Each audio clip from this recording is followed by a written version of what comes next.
Assalamualaikum warahmatullahi wabarakatuh. Kami dari kelompok 14 yang beranggotakan 3 orang, yaitu saya, Rizky Ahmad Fauji, Nisa Safiatul Mukarramah, dan Sipa Robiatul Adawiyah. Kami di sini akan menjelaskan mengenai supervisi pendidikan. Pematerian pertama yaitu saya akan menjelaskan mengenai pengertian, peranan, dan fungsi dan peranan supervisi pendidikan. Oke, langsung saja. Yang pertama yaitu pengertian supervisi pendidikan. Secara etimologis, supervisi berasal dari bahasa Inggris, yaitu supervision, yang artinya pengawasan. Nah, selanjutnya yaitu secara morfologis, yaitu supervisi berasal dari dua kata. Yang pertama yaitu super dan visi. Super berarti atas atau lebih, kemudian visi artinya yaitu lihat, tilik, dan awasi. Selanjutnya yaitu pengertian supervisi menurut beberapa para ahli. Yang pertama yaitu menurut Adams and Dickey, supervisi adalah program yang berencana untuk memperbaiki pengajaran. Yang selanjutnya yaitu menurut Barton and Bruckner, supervisi adalah suatu teknik pelayanan yang tujuan utamanya mempelajari dan memperbaiki secara bersamaan faktor-faktor yang mempengaruhi pertumbuhan dan perkembangan pendidikan. Yang selanjutnya menurut Bodman, supervisi adalah suatu usaha menstimulasi, mengkoordinasi, dan membimbing secara kontinu pertumbuhan guru-guru di sekolah, baik secara individual maupun kolektif, agar lebih mengerti dan lebih efektif dalam mewujudkan suatu fungsi pengajaran. Yang selanjutnya yaitu menurut Kimball Wales, supervisi adalah sebagai bantuan dalam pengembangan situasi belajar mengajar yang lebih baik. Selanjutnya yaitu menurut Thomas H. Bridge and Joseph Jusman, supervisi didefinisikan sebagai usaha yang sistematis dan terus-menerus untuk mendorong dan mengarahkan pertumbuhan diri guru yang berkembang secara lebih efektif dalam membantu tercapainya tujuan pendidikan dengan murid-murid di bawah tanggung jawabnya. Selanjutnya, menurut Purwanto, supervisi ialah suatu aktivitas pembinaan yang direncanakan untuk membantu para guru dan pegawai sekolah lainnya dalam melakukan pekerjaan secara efektif. Yang terakhir yaitu menurut Manulang, supervisi merupakan proses untuk menerapkan pekerjaan apa yang sudah dilaksanakan, menilainya, dan bila perlu mengkoreksi dengan maksud supaya pelaksanaan pekerjaan sesuai dengan rencana semula. Oke, jadi dapat disimpulkan menurut beberapa para ahli yang sudah disebutkan tadi bahwasanya supervisi pendidikan yaitu suatu pengawasan oleh seorang supervisor yaitu kepala sekolah untuk membina, mengarahkan guru agar para guru dan staf tersebut dapat melakukan pekerjaan secara efektif.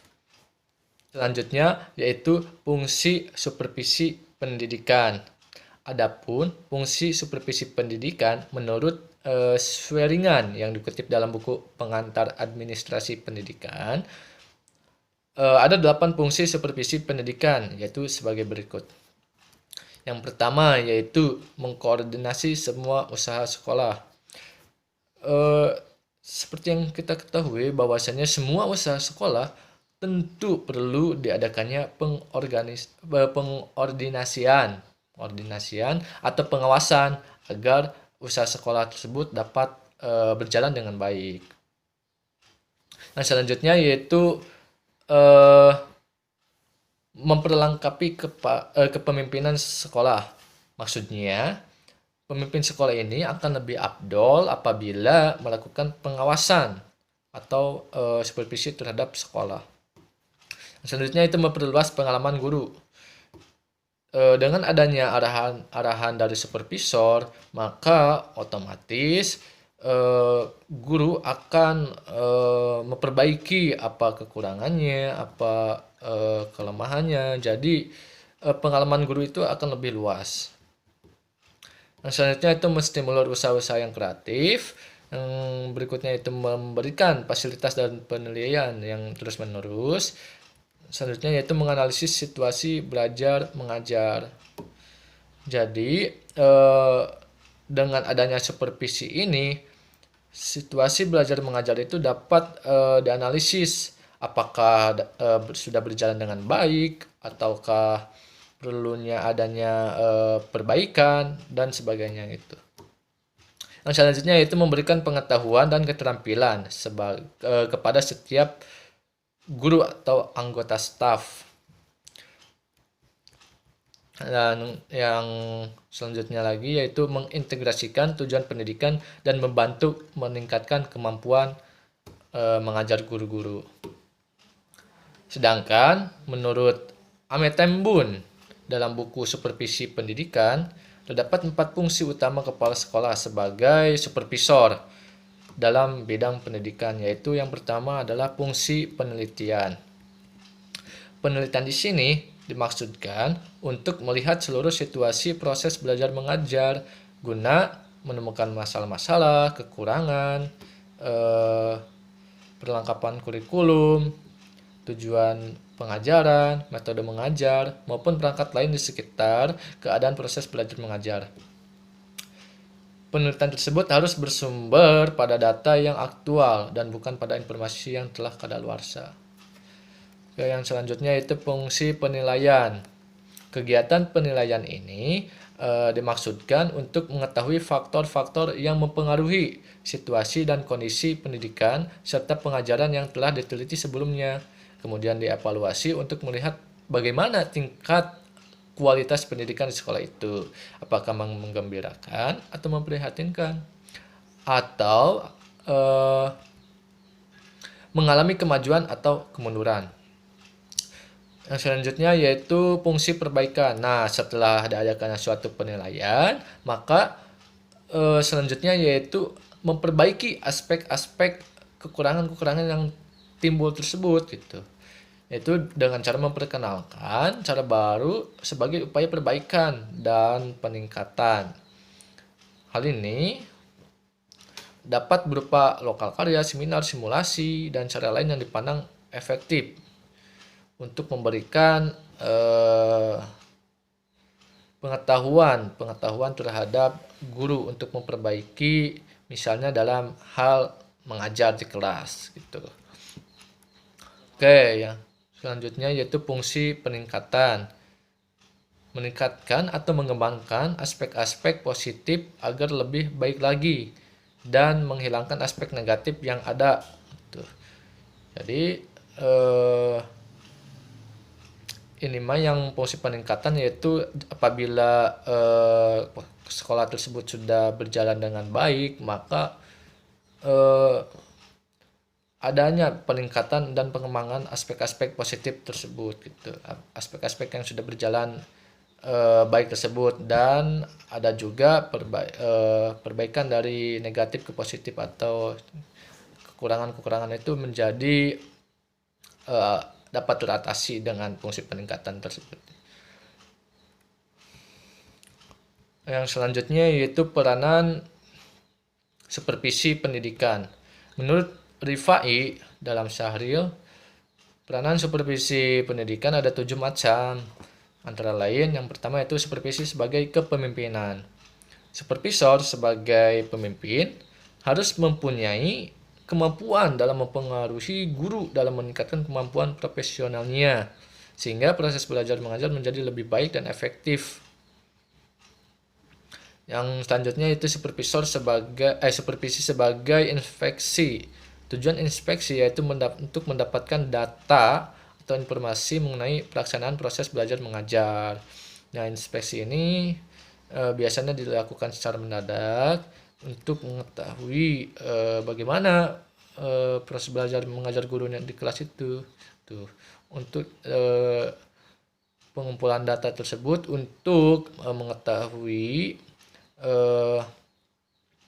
pembelajaran di kelas itu seperti apa, dan apabila ada kekurangan nanti dapat diperbaiki gitu, dapat ditingkatkan. Nah, selanjutnya yaitu supervisi sebagai penelitian. Penelitian bertujuan untuk mengetahui objektivitas dan relevansi data dengan permasalahan yang ditemui pada waktu inspeksi. Nah, jadi ini itu untuk mengetahui apakah yang diinspeksi itu datanya itu objektif dan relevan data tersebut gitu, atau tidak gitu. Yang selanjutnya yaitu supervisi sebagai latihan dan bimbingan. Melalui penelitian dapat ditentukan apa-apa yang harus dilakukan untuk peningkatan dan pembinaan kemampuan guru dalam proses belajar mengajar. Peningkatan kemampuan yang dimiliki guru dilakukan pelatihan dan bimbingan agar lebih efektif. Selanjutnya itu supervisi sebagai sumber dan pelayanan. Supervisi sebagai sumber dan pelayanan. Supervisor dapat berperan sebagai sumber informasi, sumber ide, sumber petunjuk dalam berbagai hal dalam rangka peningkatan profesional guru. Supervisor juga harus menyediakan waktunya untuk membantu dan melayani guru yang memerlukannya untuk meningkatkan kemampuan yang dimiliki. Yang selanjutnya itu supervisi sebagai koordinasi. Kepala sekolah sebagai supervisor harus memimpin sejumlah guru atau staf yang mempunyai tugas dan tanggung jawab masing-masing. Agar terlaksana, supervisor harus mengkoordinasi atau membina dan memberi bantuan kepada guru dan staf atau staf. Selanjutnya yang terakhir yaitu supervisi sebagai evaluasi. Nah, untuk mengetahui kemampuan guru yang akan dibina, perlu dilakukannya evaluasi sehingga program yang diberikan sesuai dengan kebutuhan guru. Selain itu, evaluasi juga dapat menentukan kemampuan guru setelah diberikannya pembinaan dan bantuan ataupun latihan. Nah, mungkin cukup sekian materi yang dapat saya sampaikan. Untuk materi selanjutnya akan dijelaskan oleh pemateri berikutnya. Assalamualaikum warahmatullahi wabarakatuh. Di sini saya akan menjelaskan tentang teknik supervisi pendidikan. Di sini saya mengambil buku dari Dr. Andes India Sutopo dan Dr. Andes Wasti Sutomo dengan buku yang berjudul Kepemimpinan dan Supervisi dalam Pendidikan. Di sini teknik supervisi pendidikan terbagi menjadi dua. Yang pertama itu dilihat dari banyaknya guru, dan yang kedua itu dilihat bagaimana cara menghadapi guru. Yang pertama, dilihat dari banyaknya guru. Ini terbagi menjadi dua. Yang pertama itu ada teknik kelompok dan teknik individual. Teknik kelompok itu contohnya seperti seminar, rapat-rapat guru, workshop, bulletin board, konseling kelompok, dan karya wisata. Dan yang kedua itu ada teknik individu. Contohnya itu seperti orientasi pada guru-guru baru, kunjungan kelas, dan pertemuan antar individu dengan guru yang bersangkutan. Ditambah juga ada kunjungan rumah, dan yang terakhir itu ada saling mengunjungi. Saling mengunjungi di sini itu ketika guru dan rekan gurunya saling mengunjungi antar kelas supaya dapat mengetahui kesulitan yang dihadapi oleh rekannya itu, sehingga dia itu bisa membantunya dalam menemukan metode pembelajaran. Terus yang kedua itu dilihat dari cara menghadapi guru. Di sini itu ada terbagi menjadi dua. Yang pertama itu ada teknik langsung dan teknik tidak langsung. Teknik langsung itu contohnya itu seperti mengadakan workshop, mengadakan konferensi, menyegerakan rapat-rapat guru, dan kunjungan kelas. Untuk teknik tidak langsungnya itu contohnya itu seperti melalui bulletin board dan melalui kuesioner. Terus di sini saya akan menjelaskan tentang standar kompetisi sekolah atau madrasah. Di sini saya mengambil dari Permendiknas nomor 13 tahun 2007 tentang standar kepala sekolah atau madrasah. Di sini terdapat 5 dimensi kompetensi, yaitu kepribadian, manajerial, kewirausahaan, supervisi, dan sosial. Nah, yang pertama, dimensi kompetensi kepribadian. Di sini itu dijelaskan bahwa dimensi kompetensi kepribadian itu melingkupi. Yang pertama itu berakhlak mulia. Di sini tuh dijelaskan bagaimana si kepala sekolah itu dapat mengembangkan budaya dan akhlak mulia menjadi teladan akhlak bagi komunitas di sekolah tersebut.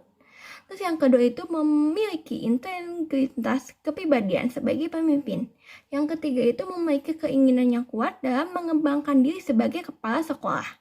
Terus yang keempat itu adanya bersikap terbuka dalam melaksanakan tugas guru. Dan yang kelima itu mengendalikan dan menghadapi masalah dalam pekerjaan sebagai kepala sekolah. Nah, yang terakhir itu memiliki bakat dan minat jabatan sebagai pemimpin. Nah, terus yang kedua itu ada manajer ya. Di sini manajer itu melingkupi adaptif dan inovatif bagi pembelajaran peserta didik. Terus yang kedua itu mengolah guru staff dalam rangka penyelenggaraan gunaan sumber daya manusia secara optimal. Terus yang ketiga itu mengelola sarana dan prasarana sekolah atau madrasah dengan masyarakat dalam rangka pencarian dukungan ide, sumber belajar, dan pembiayaan sekolah atau madrasah. Terus yang keempat adalah mengelola peserta didik dalam rangka penerimaan peserta baru, penempatan dan pengembangan kapasitas peserta didik. Terus yang kelima, mengelola pengembangan kurikulum dan kegiatan pembelajaran sesuai dengan arah dan tujuan pendidikan nasional. Terus yang terakhir, ada mengelola ketatausahaan sekolah atau madrasah sesuai dengan prinsip pengelolaan. Nah, terus yang selanjutnya ada dimensi kewirausahaan. Nah, di sini itu antara lain adalah menciptakan inovasi yang berguna bagi pengembangan sekolah. Terus yang kedua itu bekerja keras untuk keberhasilan sekolah. Terus yang ketiga itu memiliki motivasi yang kuat dan sukses. Terus yang keempat itu pantang menyerah dan mencari solusi terbaik dari sesuatu permasalahan. Terus yang kelima itu memiliki nilai kewirausahaan dalam mengelola kegiatan sekolah atau madrasah. Terus yang keempat itu ada dimensi kompetensi supervisi. Yang pertama itu merencanakan program supervisi dalam rangka peringatan profesionalisme guru. Terus yang kedua itu melaksanakan supervisi akademik terhadap guru dalam rangka peningkatan profesional guru. Terus yang kelima ada menindaklanjuti hasil supervisi akademik terhadap guru dalam rangka peningkatan profesional guru. Terus yang kelima ada dimensi kompetensi sosial. Nah, diantaranya ada bekerjasama dengan pihak lain untuk kepentingan sekolah atau madrasah. Terus yang kedua itu berpartisipasi dalam kegiatan sosial kemasyarakatan. Terus yang kelima memiliki kepekaan sosial terhadap orang lain atau kelompok lain.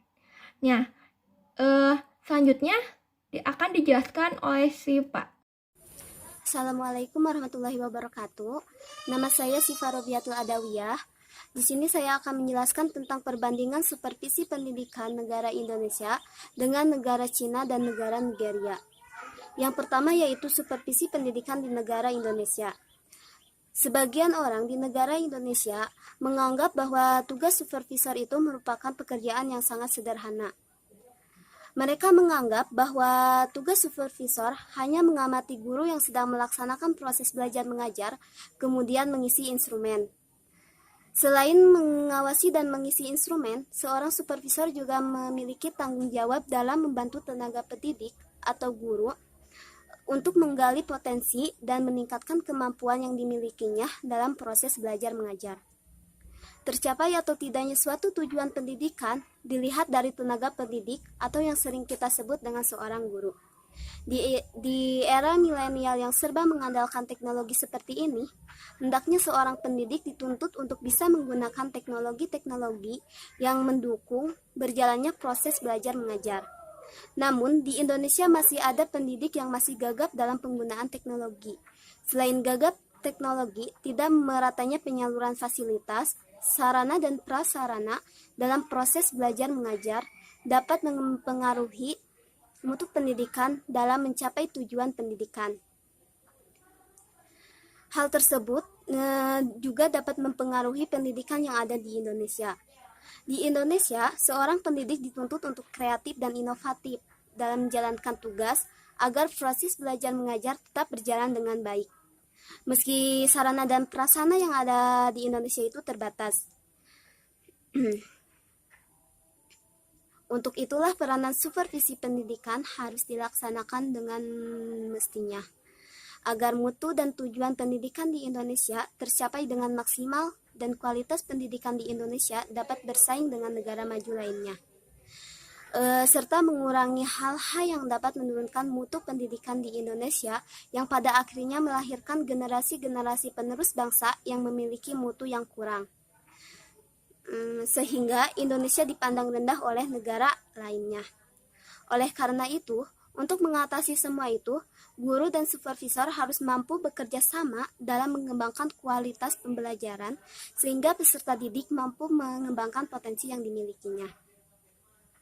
Yang kedua yaitu supervisi pendidikan di negara Nigeria. Terdapat 3 kategori guru yaitu berpengalaman, akademik, dan profesional. Kendala supervisi di negara Nigeria adalah guru yang non-profesional yang selalu menentang pengawasan di sekolah merupakan penghalang bagi supervisi pengajaran yang efektif.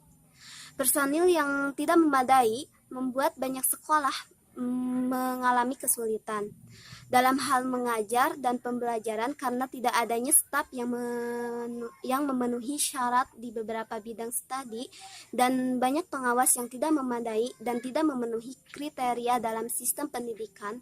Dalam banyak kasus di banyak sekolah yang dikunjungi tidak ada nilai secara menyeluruh karena infrastruktur memang tidak memadai dalam berbagai bidang studi. Banyak personil yang menjadi supervisi pendidikan tapi tidak memiliki kualifikasi prasyarat dan pengalaman. Beberapa sekolah di Nigeria banyak supervisi pendidikan yang memanfaatkan lulusan guru tanpa kualifikasi guru profesional sebagai supervisi pendidikan, dan sebagian besar dari waktu supervisor dan inspektur mengawasi mata pelajaran yang tidak mereka miliki kompetensi akademik. Personel tanpa pengalaman mengajar di sekolah dikerahkan untuk mengawasi guru. Praktek ini menghambat kualitas kontrol dan akibatnya menghasilkan output berkualitas buruk. Yang ketiga yaitu supervisi pendidikan di negara Cina. Supervisi di negara Cina mengatakan bahwa pengawasan dilakukan secara santai, cepat, dan informal. Sedangkan siswa menginginkan adanya taktik dan strategi yang praktis. Mereka juga mengharapkan pengawasan dilakukan secara profesional melalui pertemuan yang mempunyai jadwal yang teratur dan terstruktur dengan jelas dengan menggabungkan perspektif pekerjaan sosial, profesional ke dalam pemecahan masalah dan juga dukungan emosional dari hal tersebut. Implikasi pertama adalah sekolah kerja sosial dan agen-agen lapangan di Tiongkok. Agen-agen lapangan di Tiongkok harus berupaya untuk menemukan waktu untuk pertemuan pengawasan secara rutin. Untuk sebagai contohnya, beberapa peserta menyarankan untuk bertemu dengan pengawas setiap 2 minggu melalui kedua supervisi individu atau kelompok. Dengan demikian, lebih banyak upaya harus dilakukan untuk mengembangkan spesifik pedoman pengawasan yang dapat diikuti oleh pendidik dan siswa lapangan selama dan di antara pertemuan pengawasan. Implikasi lainnya adalah bahwa anggota fakultas dan staf agensi perlu bekerja bersama untuk memperjelas keterampilan dan pengetahuan profesional apa yang harus dipelajari selama praktikum lapangan. Dan untuk membantu siswa dalam memediasi antara realitas praktek, keagenan, dan pembelajaran konten profesional. Selanjutnya, bagaimana proses ketegangan antara pengetahuan, infor, dan praktek lokal harus menjadi topik inti untuk pelatihan pengawasan lapangan. Penelitian di masa depan yang didasarkan pada studi eksplorasi ini sangatlah penting. Pertama, studi perlu dilakukan untuk memeriksa bagaimana pengawasan lapangan Cina benar-benar melakukan pengawasan. Terus, apa yang mereka lakukan persepsi pengawasan profesional dan apa yang harus dilakukan untuk memberikan siswa pengawasan yang konsisten. Kedua yaitu penelitian yang mencakup penempatan bersamaan perlu dilakukan mengeksplorasi bagaimana pengawasan disusun dan apakah penempatan bersamaan membantu adaptasi atau dari perspektif profesional dan pengawasan siswa. Terakhir yaitu penelitian tentang sosial Cina. pengawas sosial Cina pengawasan lapangan kerja perlu memeriksa ketegangan dari pribumisasi, pengetahuan dan praktek tingkat mikro. Pelajaran yang dapat dari proses aktualisasi selama praktikum lapangan akan bermanfaat bagi pertemuan pengawasan dan pengembangan pekerjaan sosial profesional di Cina. Nah, itulah penjelasan tentang perbandingan supervisi pendidikan di Indonesia, di negeri Nigeria dan Cina. Itulah yang dapat saya sampaikan. Mohon maaf bila ada kesalahan. Sekian dan terima kasih. Assalamualaikum warahmatullahi wabarakatuh.